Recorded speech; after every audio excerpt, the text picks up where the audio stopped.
At this point in time, people are watching the pennies more than ever. With the cost of living crisis continuing, people are putting their minds to saving money wherever possible. And in spite of this, a lot of new cars are still coming in with some whopping price tags across the board.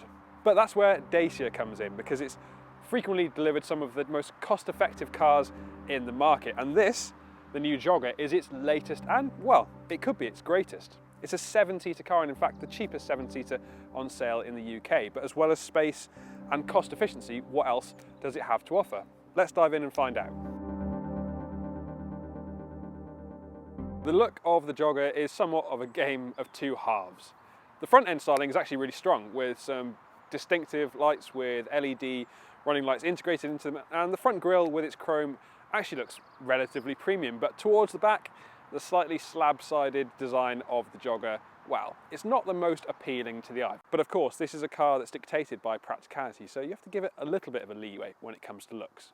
Keeping with the general feel of the Jogger, the forward part of the cabin is built to quite a robust standard. So all the plastics are relatively scratchy, but they're hard wearing.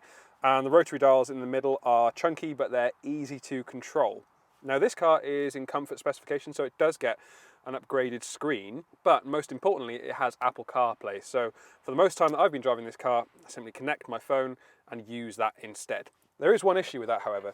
It requires a USB connection, which is in itself slightly more annoying than a wireless one, and the connector is up here. So when you plug your phone in, it usually wraps around the gear stick, which is both not very safe and really ugly to look at. So it would have been nicer had they positioned that lower down in a usual place.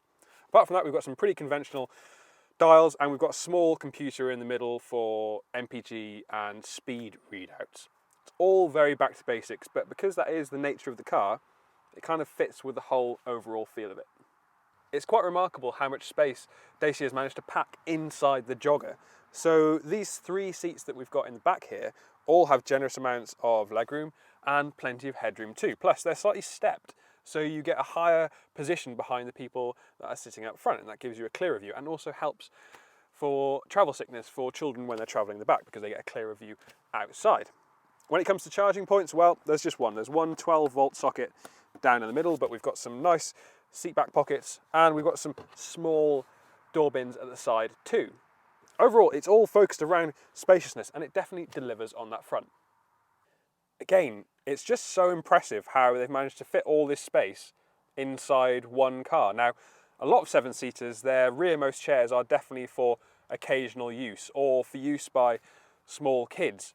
But the ones in the Jogger are properly sized. So, I mean, I'm just under 6 foot, and I've got plenty of enough room to put my feet, and I've got plenty of room for my knees too. And actually, headroom is excellent too. So I could be sat here for quite a decent amount of time and really be quite comfortable during the whole period. I've also got a little cup holder at the side, and I do actually have some 12-volt charging points for devices back here too. It opens up a whole new level of flexibility for this car, and it means that if you're often carrying quite a number of passengers, they're all going to be able to ride in comfort, and there aren't going to be any complaints from the people sat in the very back chairs either. Open the rear hatch of the Jogger, and you've got some really flexible storage solutions. So with all the seats in place, you get 213 litres of storage area, which is about the same as you'd find in an urban or city car. However, fold those rearmost seats down, you get 713 litres, which is a really big area. And then put all the seats down, you get 1,807 litres, which is, well, it's almost van-like. Plus, there's the option to remove those rear seats entirely, and because they're really lightweight, that's just not a problem. Something I really like too is the low load lip, which will make putting heavier items in or getting your dog to jump in won't be much of a trouble for them at all. Overall, it's a really spacious and cleverly packaged area, and it means that the Jogger is up to a multitude of different tasks. The Jogger uses a pretty straightforward setup for its engine choices. There's just one. It's a 1 litre, 3-cylinder turbocharged petrol engine with 109 brake horsepower. Now, that's not a lot of power for what is still quite a large car, you'd think. But actually, in practice, this engine is really flexible and is actually surprisingly boosty. It takes a little bit of getting used to driving it, particularly in the lower gears. When you're taking off, you can get a sense that you are just urging forward like this the whole time. And it takes a bit of managing because the clutch is quite springy So to begin with, it feels a little bit odd.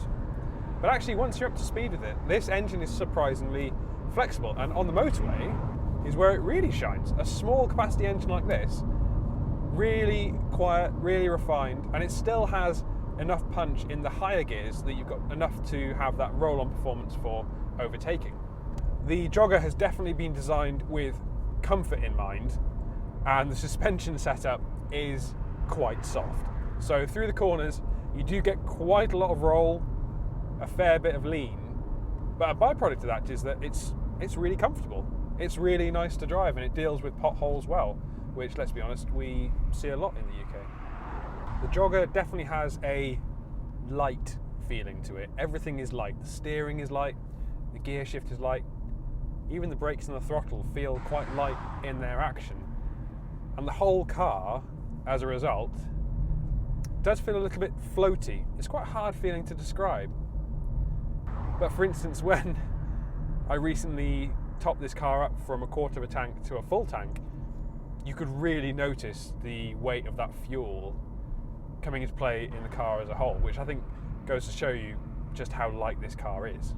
One thing I will say is that rear screen feels really far away. The Jogger is quite a long car, so when you're looking back, it seems like the cars behind you are exceptionally far away, but because of the very flat back to the car itself, they also look like they're very close to your rear bumper. Again, it's another hard one to describe. But where efficiency is concerned, the Jogger does really well. It's around 45 mpg claims. I've been seeing that quite easily during longer trips, and I think as it eased up, you'd probably be able to see more. The question is how it's going to cope when it's fully loaded. If you've got 7 people in here, a bit of luggage, maybe something on the top, I reckon mid to late 30s mpg, which is still respectable. It's just that smaller engine is going to have to work hard to make all that mass move. I do just quite like the honest appeal of the Jogger, particularly when it comes to driving. It's not fussy, doesn't take a lot of effort, it's really light, easy to park, easy to use. And all of that's quite refreshing in a modern age when a lot of the cars are weighed down by a lot of technology, a lot of systems, and a lot of weight. It's hard not to be charmed by the frugal nature of the Dacia Jogger. This is a car that has been designed to be as cost-effective as possible, but in doing so is also very practical and really clever inside. The fact that it's got space for 7 seats puts it head and shoulders above many of its competition, but given that it does all that for around £17,000, it's pretty impressive.